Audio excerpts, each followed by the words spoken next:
Bulldogs. Yale Bulldogs. Wow. Not so fast, midget. Not so fast. Good old Lee. Yeah, get him off the show. Yeah, it's time.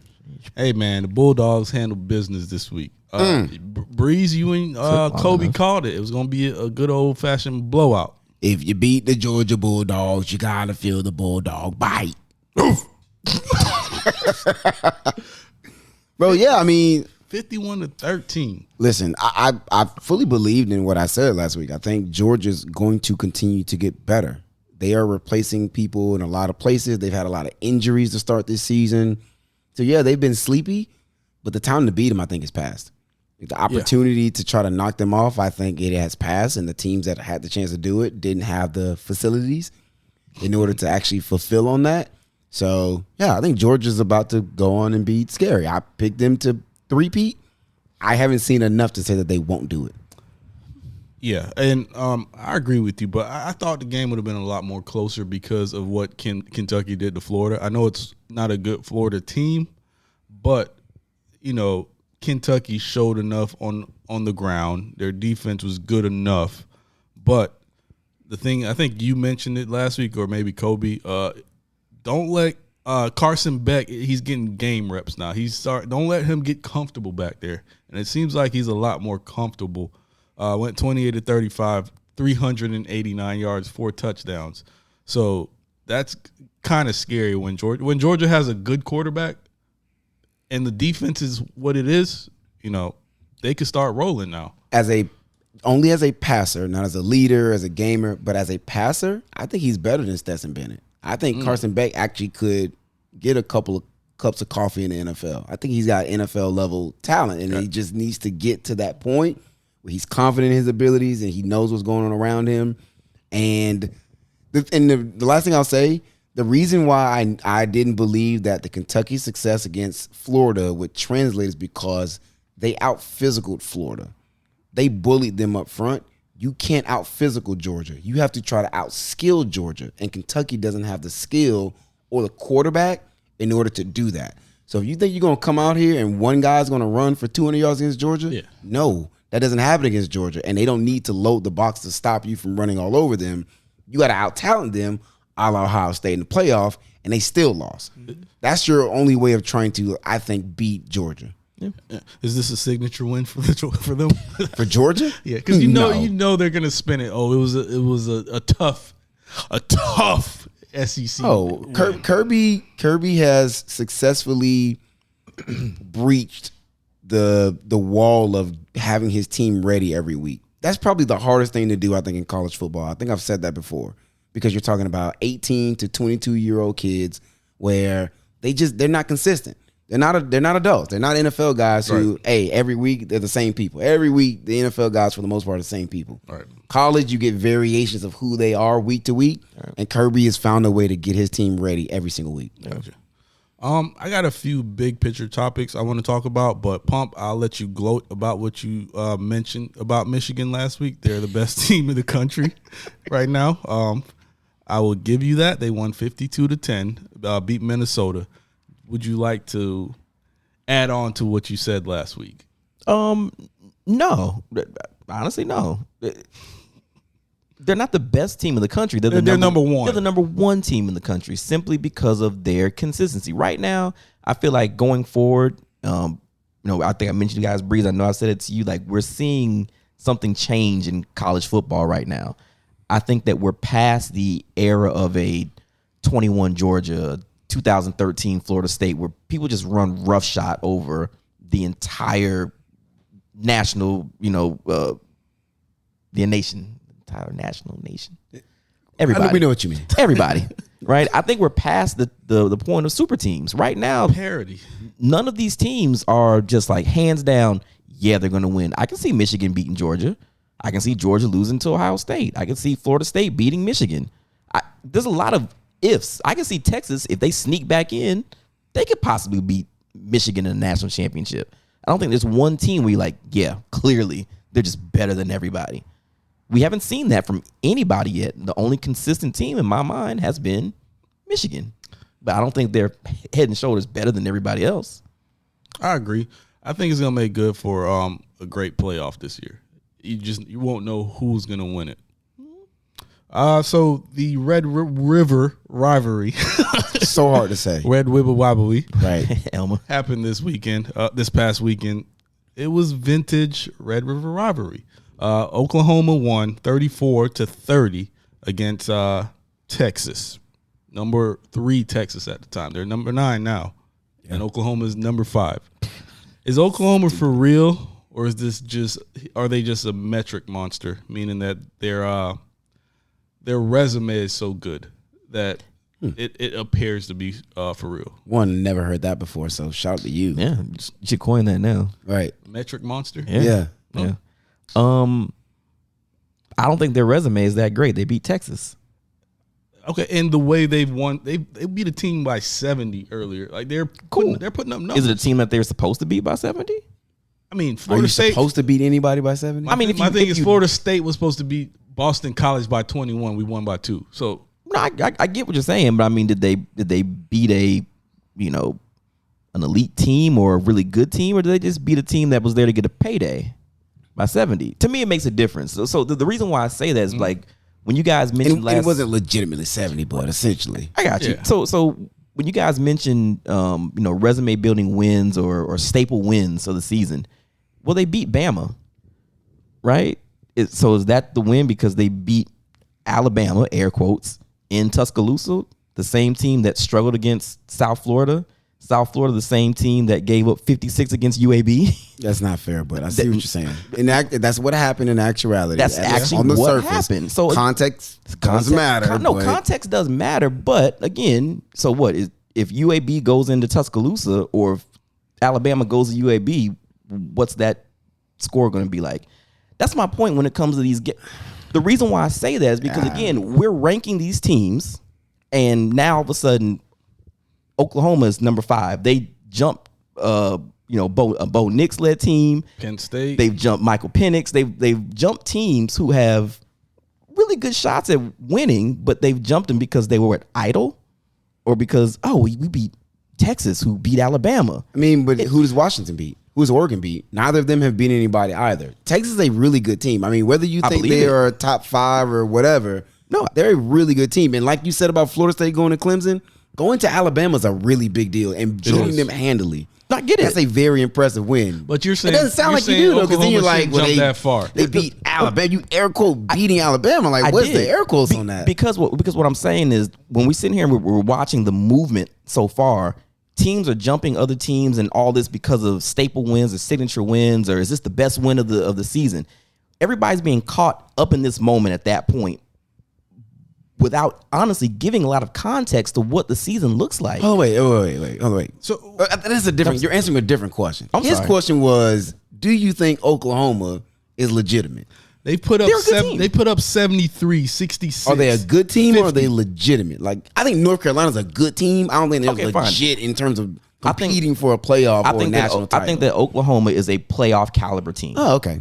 There it is. They're that's legitimate. But again, to I guess in a weird way, like how Unc is excited to see a 12-game playoff. There's a lot of there's more than 4 teams right now that are playoff caliber teams so far. Right? There's only 4 spots. Right. And this is why I keep saying to you, no, I'm not satisfied with just winning. Just keep winning. Okay, remove Florida State out of it for a second. Just look at Oklahoma. I can't. It's just about Oklahoma. You can. No, okay, fine. If I'm an Oklahoma fan, I can't just be happy with, well, let's just keep winning. Because at any given time, if Washington goes into Oregon and beats USC, who's still a really good team, I get what you're saying. They might automatically jump to 3rd. I get what you're saying, but I'm just speaking in this moment. Week 6, are they a legitimate team? Yeah, I feel like there's 8 legitimate teams right now that are fighting for 4 spots that people keep shuffling back and forth, and all of a sudden, when we hit week 12, let's just see where the cards land. The AP isn't the college football playoff, and it'll continue to recalibrate as you learn more about the teams, which is why I think rankings shouldn't matter until after week 6, because in week 1, somebody might be ranked and look great, and we thought they were going to be a fantastic team, and then by week 5, we realize they're not all that good. Which I guess is a reason why when we have these conversations, again, we can sit back right now and say give me 8 teams who are clearly playoff teams, right? Yeah. We can figure that out right now. But it does matter. The AP does matter because when you're at a certain place, if Washington just keeps winning, but they're still stuck at 6 or 7, the voters right now, when it comes playoff time, aren't going to look at them and say, well, they're number 7. I think they should be the number 3 team in the playoffs. But that's not going to happen. But the College Football Playoff Committee is completely separate from the AP poll. So they'll do their own calibrating, which they're all biased anyway. But they'll do their own thing. So and nobody ever jumps that high. Jumps what high? From like 7 to 5? 7 to 4. Well, maybe, but here's the great part about it. Washington, they get to play Oregon. I was going to say they all get to play USC. It's all so play out. Most of those things will take care of themselves. Most of them. You might still, at the end of the day, end up with a team at 5th who feels like they should be 3rd and they get left out. Right. It does happen. That's part of it, but that's always been the case. It was the same thing with the BCS. I think once we get to 12, like Unc said last week, the 13th team is going to feel like they should have got in. There's never a solution for that unless you do what college basketball does and 80 teams get in there. But most of it will sort itself out. I think they'll probably be one or two questions towards the end of the season. Like Nick Saban wanted Bama to go in instead of TCU. Those kind of conversations. But they didn't deserve to get in. It was unanimous that everybody thought TCU earned that. So I think everything will play itself out. But in this moment, I think that Oklahoma, offensively, Dylan Gabriel is having a great. He should be in the Heisman, talks. I don't think he should win it, but he's having a great season. And when's the last time we've seen a defense at Oklahoma like this? So that's why I say they're a legitimate team. Because Brent Venables, I you know me, I'm a backpedal when I'm wrong, and I gave him a lot of gripe, about not being a head coach. He's just a lifetime coordinator. You were ready to fire that man after year 1. Yeah, man. Per usual. Yeah, so he's gonna fire somebody else later. I'm sure. I'm always trying to fire. I might, you never know. I'm always trying to fire somebody, but he's doing a great job as a head coach. Great recruiting, heavy in the transfer portal, and you can see that they lead. I think they lead the nation in turnovers on defense. They do. So if that defense could continue to play how they're playing, and Dylan Gabriel and this offense continues to do what they're doing, I think they can make a huge push towards the end of the season. So, yeah, right now I think they are legitimate. I agree, man. Oklahoma, that win, that's a fantastic win for them. They did everything they were supposed to do. There was nothing in that game where I'm like, well, that's fluke. Or that's bold. Like you can't take anything from them. I don't know. I don't know. I'd have to think about that one a little bit more. But I think that was a statement game for Dylan Gabriel. As people think well of him, most people have not thought Heisman caliber of him. Right. Even at UCF, he was winning games, but a lot of us say as UCF, you're mostly playing Memphis and Tulane and Navy. Not as impressive. That is impressive. And to me, I thought he had what they call a Heisman moment. That game-winning drive, marching up the field the way he did to get that game-winning touchdown. I think that's huge on him. I think I was watching some film last week on him. When he is decisive with the football, he is dangerous. And that offensive line last year had a lot of injuries. And this year, they've been healthy so far. They went out and they got Andrew Anthony, wide receiver from Michigan, who unfortunately had a season-ending injury in this game. They went in and surrounded him with a little bit more. And then I really like the fact that running game finally showed up. I was concerned about that. One of the biggest talking points coming into this game was the Texas front 4, which I think they still have a top 3 defensive tackle in the country. But then the running game shows up and goes for 200 yards in this game. Nobody saw that. And these are the games where you got to have your biggest moments, right? I'm sure for every kid that's ever played for Oklahoma, when they talk to other kids that play for Oklahoma, the first question is, what'd you do against Texas? Right. What was your record against Texas? Yeah. And to go out and get this win, especially considering how they lost last year to Texas, getting literally their scalp pulled back, to go out and get this win, I thought was a really big deal, and that's a huge victory for Oklahoma. Yeah, we'll see how they play the rest of the season. I think they're going to end up playing Texas again in the Big 12 championship, and statistics say that their chances of winning won't be great. We'll see. Hard to beat a good team twice in one season. Okay. I got 3 things to close this segment out. I got a statement game of the week, a collapse of the week. I'm waiting for it. A surprise game of the week. Which one do you guys want to start with? You pick. Let's go with the statement game of the week. Louisville takes down Notre Dame 33-20. Is this Louisville team for real? In terms of what? In terms of the big picture. Playoff? When I say big picture for them, I'm meaning ACC championship. Oh, yeah. I think it is. Because they have one of the weaker ACC schedules. They don't play U. They don't play UNC. They also don't play Clemson, who are the odds-on top 3 favorites to win the ACC. So when you get it teed up like that, well, that's pretty nice. And then you get Notre Dame on the third game of playing Ohio State, which was an emotional loss at home. Then you go on the road at Duke, which they barely win that game because Duke is a pretty decent team when their quarterback is healthy. And he went down in that game. But it was the last play of the game, though. So they faced Riley Leonard all night and barely squeaked out a victory. And then now the third game, you're on the road again at Louisville, which that's their Super Bowl. That's gonna be their highest attended game in the regular season. It was a home game. They don't play any other big home games. That game has been circled on the schedule since June. So it's just a really bad spot for Notre Dame to have to play Louisville right when they had to play them on the back of playing Ohio State and Duke, who is not the Duke we're used to making fun of. So a shout out to Louisville because that's not their problem. Yeah. That is not their problem with who Notre Dame had to play the past 2 weeks. Honestly, I think they – go ahead, Bump. No, I was going to say, I mean, they still have some tough games coming up. They still got to play Duke. That's at home. They without Riley. Sure, they still got to play Miami, and then they finish off with Kentucky. So, again, they got a couple good teams to still play. I'm looking at their schedule and what they've done. That's their best win of the season. Oh, by far. I mean, now you're asking if they're legit. You know, they barely squeaked by Georgia Tech. They barely squeaked by Indiana. They barely squeaked by NC State. And then they decide to do what they did against Notre Dame. So to your point, Breeze, like, yeah, when they get up to play somebody, clear they can do that. Now, I don't know what that says about them or what that says about Notre Dame. But now, are they going to take their foot off the gas for the rest of the season? Because if you gave it all you got against Notre Dame, like you said, that's their Super Bowl. What are you going to do against Virginia? Does Virginia have a chance? Does VTech have a chance? they could literally – Virginia's so bad, man. They should. But again – Virginia's so bad. I don't know. I just don't know. I feel like they're going to go on the slide. Like you said, it was their Super Bowl, but I don't think this Louisville team is for real. And what does that say about Notre Dame? Because Ohio State jumped Florida State because of that Notre Dame win. So how does that victory looks now? How do all these conversations come back to Florida State?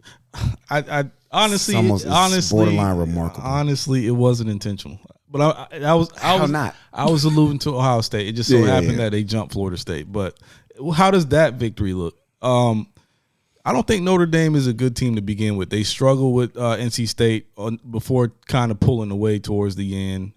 They lost to Ohio State. They didn't put up 10 points. That was it. So I don't think this Louisville team is that great, and their schedule is set up for them to have a good season. But I feel like it's their Super Bowl. They've reached their zenith, and now they're gonna kind of go on a slide. So a good one. Great word. That was my statement game of the week because I didn't see any other surprising wins this week. I do think Notre Dame is a good team. I think Sam Hartman is good, but outside of Sam Hartman, they're just vanilla. I think they lack high level athletes on the outside, but that defense to me is legitimate, and they looked like it until this week. Other than that defense had been super stout. That running game was good until Louisville, until Ohio State actually.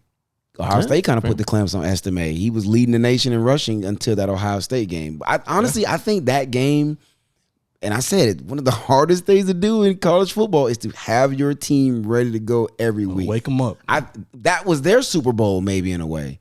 And losing in the way that they did, it's hard to move past that sometimes for college teams. And I think there's just hangover. They were able to do enough to beat Duke, and then finally, it caught up to them, I think, with this Louisville game. But I think Notre Dame's a good team. They're always good. They're just never great. The nation, the media wants them to be great, and they're never great. But they're good. They're Notre Dame. Just pick a conference. They're not going to do that. That NBC money is crazy. Yeah, it is. Breeze, my Let's friend, do it. my guy. I showed up waiting for it. Let's just rip the Band-Aid off. Go for it. The collapse of this week, the Miami Hurricanes at home against Georgia Tech lost 20-23. I'm not going to say it's a controversial ending. It was more so a boneheaded ending. What the hell's going on out here? Who is that? Vince Lombardi. Vince. Thought so. Miami had the ball. The Georgia Tech had no timeouts. All you had to do was just run around, take a knee, do whatever. Just do anything but run the football. Mm-hmm. You walk out of there with a sloppy, but you still end up being 5-0 going into next week. Mario Cristobal decides to hand it off to number Don 2, Chaney Don Jr. Chaney. He ended up fumbling, which wasn't a fumble based on review, but you can't leave games up to official ACC officials ACC refs to make those kind of calls. Georgia Tech recovered the fumble, went down the field, and ended up winning the game in surprising fashion. Breeze, how do you unpack this game for Miami? It was an ugly game. Absolutely ugly, which ugly games happen. I think me and you had the conversation before the season. I'm like, you're like, you think Florida State's going to blow the doors off everybody? I'm like, that's just rare. It's very rare for college football teams to do it. And I think now that you guys have played a couple close games, you kind of seen what I was talking about, right? Survive some games. Some weeks it's just about, hey, let's get the win and get out of here. That Boston College game couldn't end fast enough. Yeah, hey, let's just end it. Let's just get out of here, right? Get out of Boston. Some games are going to be like that, and that's okay. I think it's okay to play ugly games because, again, hardest thing to do in college football is to have those kids ready to go every week. The decision was completely boneheaded. It was moronic. Stupid. It was inexcusable. It was idiotic. It was every negative word you can think of is what that decision was. So here's one of the things that I've been hearing from some Miami fans. It's Mario trying to be too macho, trying to make a statement by pounding the rock at the end of the game. Is that an actual thing? I don't know. I don't know. I read that he did that before in the Oregon and Stanford game. And I actually thought Uncle was going to mention that situation was actually a little bit different because they was 2nd and 2 and one more first down, they would have never had to give him the ball back. It was 2nd and 2, they just needed 3 yards. CJ Verdell had already rushed for over 100 plus yards, so he'd been gashing him all day. And it's like, hey, we get one more first down, we won't have to punt. If they take knees, they are going to have to punt it back. Now, Stanford was going to get the ball with like 10 seconds left, but it's like, why give the ball back when I can just run for 3 yards and just this game is over? As opposed to taking the knees, then you got to punt, heaven forbid, the punter fumbles the snap, something stupid happens. At that point, am I going to leave the game in my punter's hands or am I going to give it to my star running back, CJ Verdell? Yeah, that one you could explain. So they gave it to CJ Verdell. In this one, again, all of the negative words that you can say, there's no excuse for it. It's not okay. I think, and nobody's ever going to say it, I think they were trying to get Don Chaney his first 100-yard game ever. So his last 2 years, he's had season-ending injuries the last 2 seasons. He's never had a 100-yard rushing game. He's healthy for the first time beyond week 4. And I think that was the decision. And Mario alluded to it because in the postgame, after saying we shouldn't have done it, he said we talked about 2 hands on the ball, which means the conversation was, hey, you need a yard to get your first 100-yard game. And then, so hey, 2 hands on the ball, get your yard, and we're good to go. Wow. And you can't. You got to make a business decision. Business says, get this win and get out of here. Go ahead. No, I heard that clip, and there was a lot about it that I didn't like. I know why you're gonna say just optics seems like, well, if you're gonna do this, say, you know what, hey, that's on me.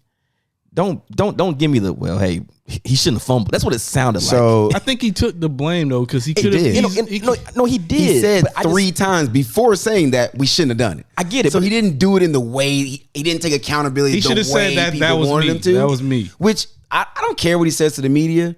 What did you say to the kids? I get it. What did you go in that locker room and say? And today he expounded on it. Do you lose that locker room? Well, today he expounded on it. He said that he talked to Don and every defensive player that quote unquote made a mistake and he sat each one of them down and said, that's on me, it's my fault. It's not on you. It's on me. You should have never been in that position in the first place, which is the right thing to do. That's how you do damage control. And I think sometimes we overreact a little bit to what a coach says immediately after a game like that. You got to go in the room and look those kids in the faces. You got to look at the recruits' faces because our recruiting session was packed. Still got to commit the next day. You gotta go look all those kids and their parents in the faces after you just did that, and then now go talk to these media people who Miami media, and y'all don't follow Miami media. They stink. They're constantly waiting to take a dump on somebody, especially the Hurricane. They do it all the time. They're looking for dirt. Anyway, so like I said, inexcusable and all that stuff. You cannot do it. It can't happen. And it really stinks, right? It absolutely stinks. It's a gaffe. I think it's also being oversold a little bit. I was going to ask you. They're saying it's the worst Miami loss ever.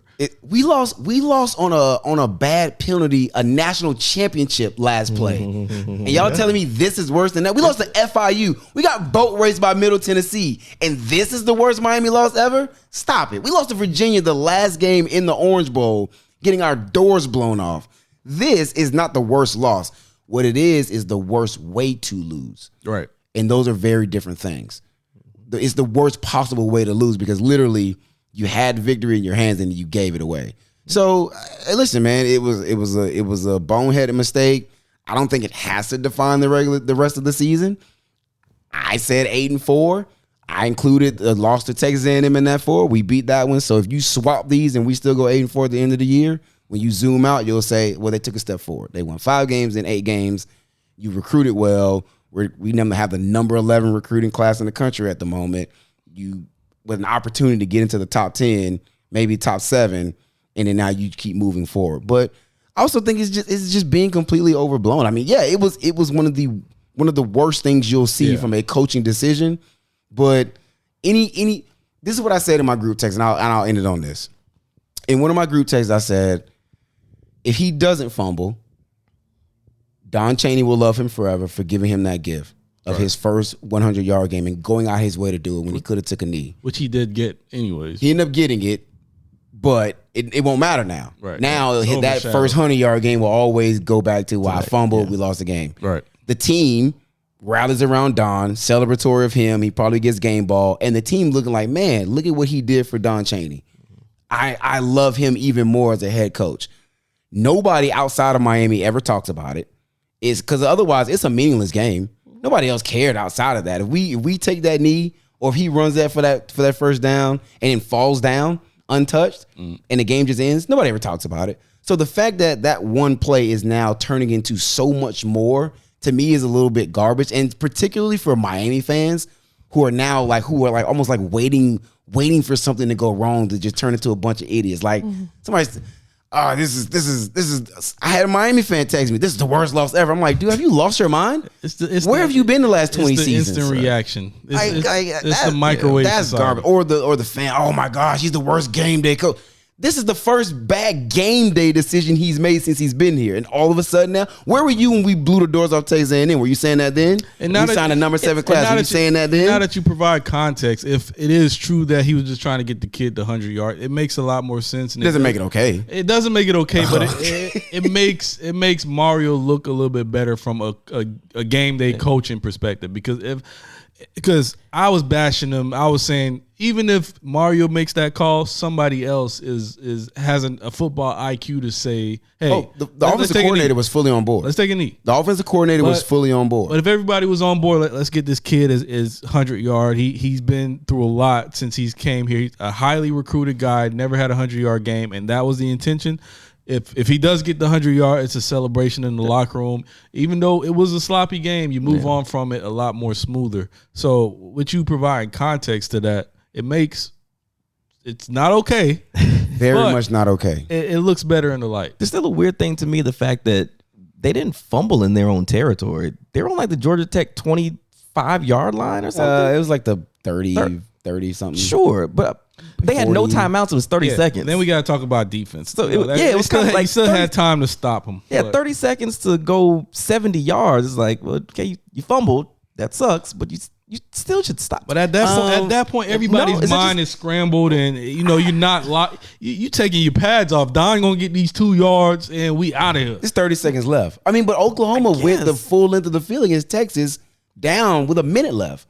Like in college football this day, like in football in general, how many times have we seen a team go the length of the field in like I hear you. a minute these days? Missouri. It happens, unfortunately. But then, yes, the defense also made bad decisions. Cam Kitchens bites on a route, which what are you doing? Keep everybody in front of you. But the leeway they're going to get is they shouldn't have been on the field anyway. Right. They should have been taking their pads off, like Unc said. Yeah. I mean, I don't want to belabor this thing because I know you were at the game. That was wifey's first game. First home game, which now she's been at 4th and 14 at Doak Campbell, and now this, which I'm not superstitious. Man. You know what? Hey, I'm not superstitious. You better take her back to another game. I'm not superstitious. Hey, listen, Foxy Brown is invited to every single Miami, Florida State game. Nah, I'm going to take my girl back, and we're going to get a big dub. Shout out to the Fox. All right, man. Last thing I got here, surprise game of the week. USC, Big Caleb against Arizona. They went into triple overtime. Yeah. 43-41. USC squeaks out a W. How do we feel about this USC team, guys?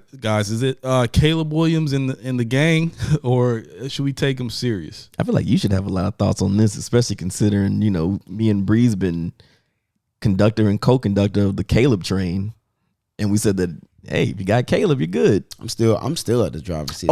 Toot toot. Nah, Caleb is great, but like I've been saying, man, this defense, they're hot garbage. This isn't a good team. They're fun to watch. Like, you're gonna get some offense. You're gonna get good offensive football, but so they're a bad defense. They don't play. Not a bad team. They don't play great complementary football. Not at so. all. I don't see this team. I see about 3 losses. Three? Nah. Sheesh. Nah. They I ain't with you on this one, Eddie. They almost lost to Arizona. Name a player on Arizona, Breeze, off the top of your head. Snap. They actually got Arizona's 1,000-yard receiver, Dorian Singer, from last year. I don't think I can. All right, there it is. They're not that good. You just said one. Well, no, he's not there. He's at USC. He transferred to USC. He's number 15 for USC. This is the theme of the show. It's hard to have these kids ready to. Caleb only threw 1 touchdown. He did. So even the great Caleb Williams, he ran for 3. You shouldn't go into. He only threw 25 times. You shouldn't go into triple OT with Arizona. But if Caleb is not playing to Caleb standards, that team is going to struggle. Like, he has to be like, a demigod every single week for them to continue to win. You think he can do that every single week? I think he can do it most weeks, and they did enough to win. I'm saying 3 weeks he won't do that, and they'll lose. Listen, how are you, USC, number 9 in the country, expected to get up for Arizona at home? You got Caleb. Come on, man. You guys. Even as Caleb he's not invincible. He bleeds like everybody else. If I prick him, That's true. he'll bleed. When he hear music, he probably dance. Right. So he's not invincible. But how do you get up for this game? Yeah. How? I mean, and to be fair, again, he didn't light it up, but 14 of 25, 219, 1 passing, no picks, and he ran for 3 touchdowns. So again, it was put it on my shoulders and I'll win it, which is what happened. And because people look ahead, let's all be honest, fans do it, players do it too. Yeah. Notre Dame, Utah. Notre Dame, Utah, Cal, Washington, Oregon, UCLA. They're about to play. About to run that gauntlet. They're about to play 6 weeks against 5 ranked teams. So this is why they could have just been looking. They could have been looking ahead. They're gonna lose 3 of those games. Nah, 2. I'm gonna say 2. All right. Maybe Oregon and Washington, which that's the game of the week this week.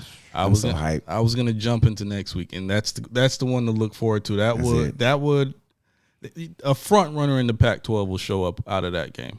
You know how I feel about USC. I don't think they're the front runner. So I dig it. I hope the winner of that game goes undefeated, because I think the winner of this game will be playoff caliber. I think both teams could still be playoff caliber, and one of them loses. I think they could both still be playoff caliber. And you will see a front runner for the Heisman candidate 100% in out of that game. I don't know. Caleb. I mean, he did put up 4 touchdowns. but Michael Penix could set himself apart or catch Caleb in that game. So we'll see. I just think both quarterbacks could put themselves over the other. Maybe I feel like Bo hasn't gotten any credit yet because they haven't played anybody. This will be the week. This will be the week. If he puts up some big numbers against Washington and they get a victory, and if he turns right around and beats Caleb, I can see it. That's a good resume. I can see it. All right, fellas. So let's look forward to next week, and I'm gonna try something new this week. Let's pick some upset games. Ew. Pick some upsets. Being spicy Around the Are horn. you about to dabble in my pick'ems? Let me dabble. All right. How do you want to do it?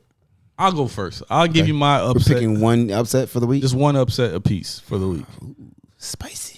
I'm gonna go Miami with a bounce back over. Oh, UNC. come on. Come on. Saturday night, 7:30 against number 12 UNC, number 25 Miami. Tyler Van Dyke. You either gonna get Tyler or you go get TBD. We didn't even get a chance to talk about how stinky he was. I mean, It was garbage. Take Hot that trash. BMW back, boy. Hot garbage. like I said, you either get Tyler or you get TBD. I think you get TBD this week. He bounces back from a horrendous performance and gets it to his receivers down the field. You got to push the ball down the field against North Carolina because they're going to put up points, so you got to keep up. So I think Tyler outduels Drake May and pulls the upset off 35-28. That's spicy. My man got points and everything. That's spicy. He can't prepare for that. You did. Oof. Breeze, you good or you want me to go? I'm trying to find one. I'm trying to settle on one. Go ahead if you got one. I'm actually gonna say that the team that's gonna have a bounce back is gonna be Sam and Notre Dame. Hartman? Ooh. They are Vegas favorites. Are they? Are they the favorites? Yes, they are a favorite 2.5. They're getting 2.5 from Vegas at home. Interesting. You get 3 points for being at home. Yeah, fair. Yeah, Now they are. It would be an upset from a ranking In the perspective ranking 'cause they're 21 and 2. standpoint, So all right, go ahead. Where's the game at? I think Notre it's Dame. in Notre Dame. Yeah, I can see Touchdown that. Jesus. I can see that. right. I might be with you on Bounce back again. That USC defense is porous, hot, I mean, garbage. So running game gets back on. Sam gets back on. They got something to prove, and now they get a chance to prove it. One thing about Notre Dame, again, no conference, but they play people. They're playing people this year. They decided to actually have a full kind of schedule. So at this point, they have something to prove again. This is their third ranked game, right? Mm-hmm. And I think they still got to play. They play somebody like towards the end of the Notre year. Dame? Yeah. I think they still got like a couple more They play ranked USC. games. They still got they play Clemson. Well, that would have been a game later on down the line. That will be a Clemson will be game. ranked by Clemson's then. still a good team. No, I know. I'm saying that would have been a ranked game if Clemson was ranked. still. I mean, I think Clemson has a chance to still sneak back into the top 25. Wake Forest is pretty tough. Sure. So Clemson, but yeah, give me the upset. Even though just by rankings wise, give me Notre Dame to have a bounce back and give Caleb his first loss. I can see that. Okay. I'm going Pac-12. Oh boy. There you go. And they're not the best conference, by the way. They are the best conference. The ACC is. No, it's not. Stop it. Write an article. Don't tempt me. SSPsports.com. I will write an article. Actually, you know what? Oh, man, I'm so torn on this thing. You really threw me a curveball with this Torn one. between the two. I am. I'm between a pimp and a hard place. Pause. I'm gonna. Yeah, you know what? I'm gonna shoot my shot. Give me Oklahoma State at home against Kansas. Kansas is ranked 23. Jalen Daniels still is back hurt again. So young Bean is at quarterback.